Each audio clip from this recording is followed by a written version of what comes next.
नाशिकमध्ये पुढच्या वर्षी सिंहस्थ कुंभमेळ्यात पूजा विधींसाठी पुरोहितांची गरज आहे आणि यासाठी सरकारतर्फे औद्योगिक प्रशिक्षण संस्थेत वैदिक संस्कार ज्युनियर असिस्टंट हा नवा अभ्यासक्रम सुरू करण्यात येतोय। अल्प मुदतीच्या या रोजगारक्षम अभ्यासक्रमांतर्गत विद्यार्थ्यांना वैदिक संस्कार, मंत्रोच्चार आणि धार्मिक विधींचं प्रशिक्षण दिलं जाणार आहे।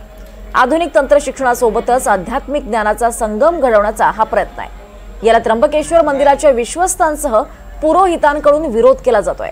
हे धर्मशास्त्राविरोधात असल्याचं त्यांचं म्हणणं आहे। प्रशिक्षण संस्थेमध्ये पौरोहित्य या व्यवसायाचं प्रशिक्षण देण्यात येत आहे आणि त्या कोर्सला ऍडमिशन घ्यावी। मी सर्वप्रथम ही घटना अतिशय चुकीची आहे, हिंदू धर्माच्या रूढी परंपरेला छेद देणारी आहे। जर आपल्या महाविद्यालयांमधून संस्कृत हा विषय आर्ट या शाखेत किंवा कला शाखेत संस्कृतमध्ये PhD पासून तर BA पासून 12वी पासून संस्कृत हा विषय शिकवला जातो, तर पौरोहित्य हा याला व्यवसायाचं स्वरूप देऊन असं कोणता हट्ट सरकारने करायचं ठरवलंय की पौरोहित्य व्यवसायाचं शिक्षण देऊन सर्वांसाठी ही दालनं खुली केली। हे बघा, या सगळ्या गोष्टीला एक परंपरा आहे, रूढी आहे। तीर्थ पुरोहित नावाची संकल्पना आपल्या पूर्वजांनी अस्तित्वात आणलेली आहे।